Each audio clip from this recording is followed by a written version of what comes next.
परमेश्वर के मधुर नाम में आपको सबको सलाम। हमने अभी पढ़ा मरकुस यौना 10:26। उस यीशु ने अपनी माता और अपनी उस चेले को जिससे वे प्रेम रखता था पास खड़े देखकर अपनी माता से कहा, हे नारी, देख ये तेरा पुत्र है। हमने 7 वाणी देखी है और 7 में हमें एक अलग अलग संदेश दिखता है। परमेश्वर हमें कुछ संदेश देना चाहते हैं और ये जो मैंने अपने सीखा है तो इसमें हमें परिवार के विषय में परमेश्वर हमें संदेश देना चाहते हैं कि परिवार के हमें ना बाइबल के अकॉर्डिंग ही हमें अपने परिवार को भी देखने की जरूरत है। यीशु मसीह आखिरी समय में भी अपनी संसारिक जो जिम्मेदारियां थी उसको नहीं भूले, उन्होंने उसे याद रखा और उसे उस समय पूरा करने का प्रयास करा और पूरा करा।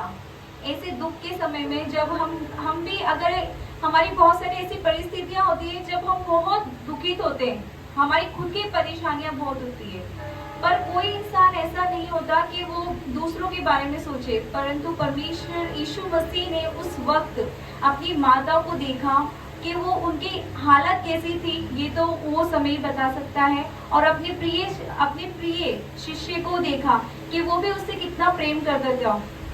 तो ये समय में यीशु ने अपनी माता को उन्हें सौंपा कि वो जानते थे कि वो उनसे अच्छा कोई उनका देखभाल नहीं कर सकता है। ऐसे समय में भी उन्होंने अपनी माता की चिंता की। तो हमें भी जरूरत है अपने आसपास को देखने की। और सबसे बड़ी बात है, परमेश्वर ने कलीसिया को परिवार कहा है और कलीसिया की जिम्मेदारी भी हमारी है। एक परिवार के विषय में परिवार की देखभाल करना भी हमारा फर्ज बनता है कि कलीसिया क्या है, एक परिवार है और हम जो मनुष्य है, हमारा हृदय क्या है, परमेश्वर का भवन है, घर है एक तरीके से वो भी। तो हमें क्या जरूरत है कि हमारे आसपास देखने की, कलीसिया को निहारने की, कलीसिया की देखने की, हर एक मेंबर की चिंता करने की, अपने आसपास देखने की। हम परिवार की तो चिंता हर कोई करता है, अपने माता पिता, बहन भाई, परंतु कलीसिया वो है जहाँ हम जाते हैं, जहाँ से हमें शिक्षाएं मिलती, सीखते हैं, समझते हैं। तो उसका भी ध्यान रखना एक तरीके से हमारी जिम्मेदारी है। यीशु मसीह ने अपने वचन में और परमेश्वर ने हमें बाइबल में बहुत सारी ऐसी जगहों पे परिवार के विषय में बहुत सारी बताया है। परमेश्वर ने नूह के विषय में भी कहा है कि आशीषें कहाँ से मिलती है। अगर एक भी परिवार का एक भी जन उद्धार पाता है तो पूरा घराना उसके द्वारा उद्धार पाता है। परमेश्वर ने हमें इतनी छूट दी है कि अगर पूरे परिवार में अगर कोई भी कितने भी पापी या कुछ भी करता क्यों ना हो, और अगर एक भी जन सच्चा है, परमेश्वर की नजर में परमेश्वर का भय मानता है और परमेश्वर की आज्ञाओं पे चलता है, हर एक बात को मानता है, समझता है, तो परमेश्वर क्या करता है, उसके द्वारा पूरे घर को, पूरे परिवार को, वो परिवार का भी उद्धार करता है। अगर हम बाइबल में देखें, पुराने नियम में देखें, तो नूह के द्वारा उसका पूरा घराना उद्धार पाया था। जबकि उसकी सिचुएशन ऐसी थी कि नूह के टाइम पे किसी ने भी, मुझे नहीं लगता बाइबल में नहीं बताया है, उसका वर्णन नहीं किया है कि किसी ने भी उसका विश्वास किया होगा या उसकी हेल्प की होगी, पर वो केवल वो था, तो उसके द्वारा उसका पूरा परिवार उद्धार पाया गया। अगर हम देखें नए नियम में, तो जक्कई के घर में जब यीशु मसीह प्रवेश करते हैं तो दहलीज पे जाते ही वो क्या बोलते हैं, उनका वचन होता है कि आज इस घर में उद्धार आया है ना।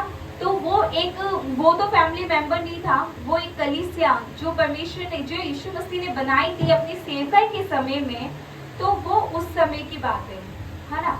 नूह तो एक फैमिली वाला हो गया, पर जक्कई एक कलीसिया का मेंबर था, वो उनकी कलीसिया का मेंबर। और अगर हम देखें तो नए नियम में किसी ने यीशु मसीह से कहा कि उद्धार पाने के लिए मैं क्या करूं, है ना। तो यीशु मसीह ने कहा उद्धार पाने के लिए तुम्हें क्या करना है, प्रभु यीशु मसीह पे विश्वास करे तो तू और तेरा पूरा घराना उद्धार पाएगा, है ना। सिर्फ एक यीशु मसीह पे विश्वास करने पे हमारा पूरा परिवार हम उद्धार पा सकता है। तो हम सबकी हमारी जिम्मेदारी है कि हम और दूसरों को भी, जिनको हम जानते हैं, दोस्त हैं, हमारे आस पड़ोसी हैं, वो भी क्या होता है, एक परिवार होता है ना। तो हमें ये ज़रूरत है कि हमें आसपास के लोगों को देखने की ज़रूरत है कि हम उसे देखें, उन्हें समझाएं, यीशु मसीह का प्रचार करें, यीशु मसीह के बारे में उनको बताएं कि एक है जो तुमसे बहुत प्रेम करता है और उसने अपनी जान दी है तुम्हारे लिए, हमारे लिए, हम सबके लिए। हाँ, तो मैंने इतना सा सीखा है। अगर मुझसे कुछ गलती हो तो मुझे माफ़ कर देना। यीशु मसीह।